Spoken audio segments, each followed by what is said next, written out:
TDP గురించి మాట్లాడుకుంటే ముఖ్యంగా మనకు గుర్తొచ్చేది ఆరోగ్యశ్రీ. ఆరోగ్యశ్రీ ప్రవేశపెట్టి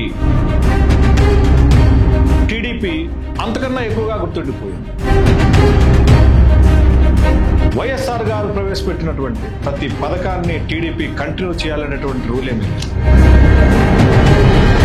వైద్యం విషయంలో టీడీపీ ఎన్ని రకాల వైద్య సేవలు అందించిందో, వైసీపీ పాలనలో రాజకీయ ప్రయోజనాలే తప్ప ప్రజా ప్రయోజనాలు ఆరోగ్యశ్రీని లేకుండా చేసినంత మాత్రాన టీడీపీని తప్పుపట్టవలసిన అవసరం లేదు. హలో ఫ్రెండ్స్, టుడేస్ టాపిక్ మౌలిక వసతుల్లో ప్రధానమైనటువంటి వైద్యం గురించి. 2014 నుంచి 2019 వరకు టీడీపీ ఏం చేసిందో, 2019 నుంచి 2024 వరకు వైసీపీ ఏం చేసిందో ఇప్పుడు ఒకసారి చర్చించుకుందాం. మొదటగా టీడీపీ గురించి మాట్లాడుకుంటే ముఖ్యంగా మనకు గుర్తొచ్చేది ఆరోగ్యశ్రీ. టీడీపీకి ఆరోగ్యశ్రీకి సంబంధం ఏంటి? ఆరోగ్యశ్రీ ప్రవేశపెట్టింది వైఎస్ఆర్ కదా అని ఆలోచిస్తున్నారా? కరెక్టే, ఆరోగ్యశ్రీ ప్రవేశపెట్టింది వైఎస్ఆర్. మరి ఆరోగ్యశ్రీ పేరు చెప్తే టీడీపీ గుర్తుకు రావడం ఏంటంటారా? ఆరోగ్యశ్రీ ప్రవేశపెట్టి వైఎస్ఆర్ గుర్తుండిపోతే దానిని లేకుండా చేసిన పార్టీగా టీడీపీ అంతకన్నా ఎక్కువగా గుర్తుండిపోయింది. ఆరోగ్యశ్రీని లేకుండా చేసినంత మాత్రాన టీడీపీని తప్పుపట్టవలసిన అవసరం లేదు. వైఎస్ఆర్ గారు ప్రవేశపెట్టినటువంటి ప్రతి పథకాన్ని టీడీపీ కంటిన్యూ చేయాలనేటువంటి రూల్ ఏమీ లేదు. ఏది ఏమైనప్పటికీ ప్రజలకు మంచి జరగడమే మనకు కావాల్సింది.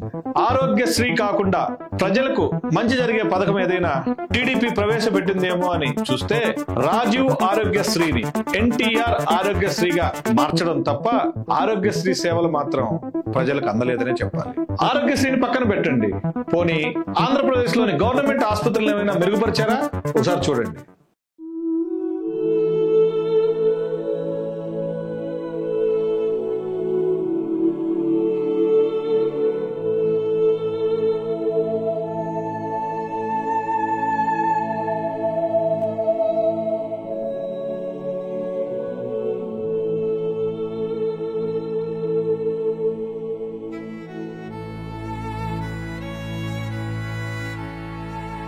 పద్నాలుగు సంవత్సరాల చంద్రబాబు పాలనలో రాజకీయ ప్రయోజనాలే తప్ప ప్రజా ప్రయోజనాలు ఆయన దృష్టిలోనే లేవని అర్థమైపోతుంది.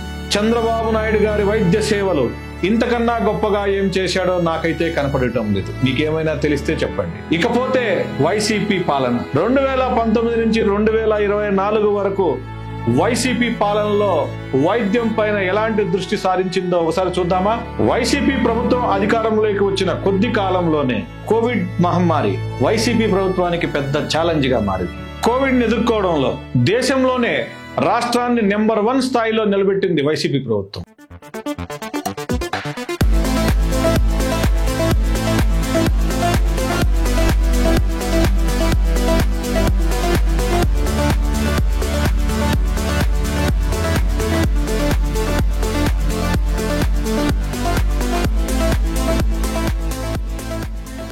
మనందరికీ తెలుసు, కోవిడ్ పాండమిక్ అందరి లైఫ్స్ని ఎంత డిస్టర్బ్ చేసిందో. తను కోవిడ్ టైంలో 2020-21 ఆ టైంలో కారంచేడు పిహెచ్సిలో మెడికల్ ఆఫీసర్గా వర్క్ చేస్తున్నారు మ్యామ్. నేను అప్పుడే గుంటూరు మెడికల్ కాలేజ్కి అసిస్టెంట్ ప్రొఫెసర్గా వచ్చాను. మేమిద్దరం కూడా కోవిడ్లో వర్క్ చేస్తూ ఉన్నాము.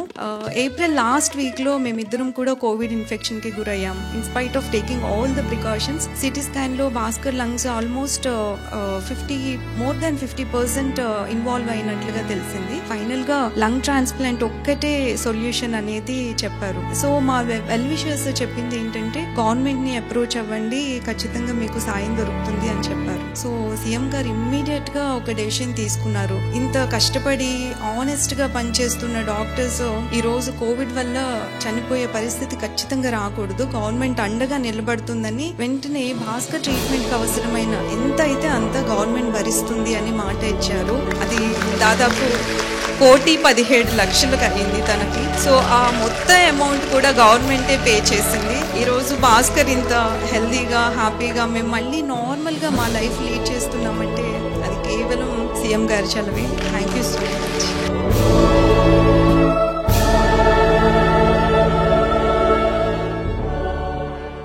జగన్మోహన్ రెడ్డి గారి ప్రభుత్వం అధికారంలోకి వచ్చాక ఆరోగ్యశ్రీ స్థాయి 25 లక్షల వరకు పెంచడం జరిగింది.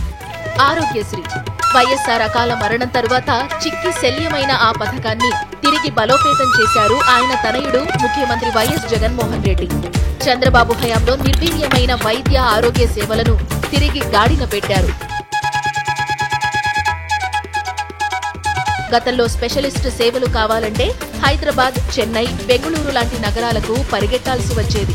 ఆ దుస్థితిని తొలగించడానికి రాష్ట్ర వ్యాప్తంగా ప్రభుత్వ ఆసుపత్రులను అభివృద్ధి చేస్తున్నారు. All 9 departments super speciality round about 45 to 50 doctors round the clock services అందిస్తున్నారు. Ultrasound scanning all round all general cases as well as gynaec, antenatal everything. మౌలిక సదుపాయాల కల్పనలో రాజీ పడకుండా అడుగులేస్తున్నారు. గ్రామాల నుంచి పట్టణాల వరకు పేద, బడుగు, బలహీన వర్గాల ప్రజలకు ఉచిత వైద్యం అందాలంటే వైద్యులు, వైద్య సిబ్బంది కొరత ఉండకూడదని భావించారు. 53,126 మంది ఎంప్లాయీస్ ని రిక్రూట్ చేయడం జరిగింది. వేకెన్సీ కూడా ఉండకూడదని 0 వేకెన్సీ పాలసీ తీసుకున్నారు.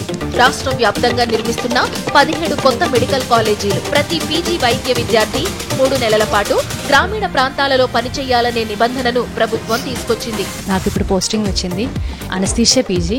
దాదాపు ప్రతి ఆసుపత్రికి అత్యాధునిక వైద్య పరికరాలను అందించింది. దీంట్లో బయోకెమికల్ టెస్ట్ అన్ని వస్తాయి. మనము at a time LFT, RFT అంటే అన్ని అట్ ఏ టైం చేసుకోవచ్చు. రెక్కాడితే గాని డొక్కాడని పేదలకు అనారోగ్య సమస్యలు వస్తే వారి ప్రాణాలు కాపాడేదెవరు? వారికి ఆధునిక వైద్య చికిత్సలు ఎవరు అందించాలి? నిస్సందేహంగా ప్రభుత్వ ఆసుపత్రులే. దేశవ్యాప్తంగా చూస్తే గనక ఇంత రిక్రూట్మెంట్ మెడికల్ సెక్టార్ లో జరగడం అనేది ఒక రికార్డు. మన గవర్నమెంట్ చేసిన ఓపెనింగ్స్ వల్ల సూపర్ స్పెషాలిటీ అవసరమైన వాళ్ళని చాలా బ్యూటిఫుల్ గా ట్రీట్ చేయగలుగుతారు. చాలా బాగుంది సార్ ఇక్కడ గవర్నమెంట్ హాస్పిటల్. ప్రైవేట్ హాస్పిటల్ చాలా మంది వెళ్ళట్లా. వదిలేసుకున్నాను నేను మొత్తంగా ట్రీట్మెంట్ బాగా చూసారండి. చాలా బాగుందండి, బాగా చూసాడు. బాగున్నాయి. చూశారుగా ఫ్రెండ్స్, వైద్యం విషయంలో వైఎస్ఆర్సీపీ ఎన్ని రకాల వైద్య సేవలు అందించిందో, రెండు పార్టీల్లో ఏ పార్టీ బాగా వైద్య సేవలు అందించిందో కంపేర్ చేసి చూడవలసిన అవసరం ఉందంటారా? అందుకే ఈ చర్చను ఇంతటితో ముగిస్తున్నాను. మౌలిక వసతుల్లో మరొక ప్రధానమైనటువంటి అంశం ఇల్లు. పేదవానికి ఇల్లు అందించే విషయంలో రెండు ప్రభుత్వాలు ఏ స్థాయి ఆసక్తిని కనబరిచాయో రాబోయే ఎపిసోడ్లో చర్చిద్దాం.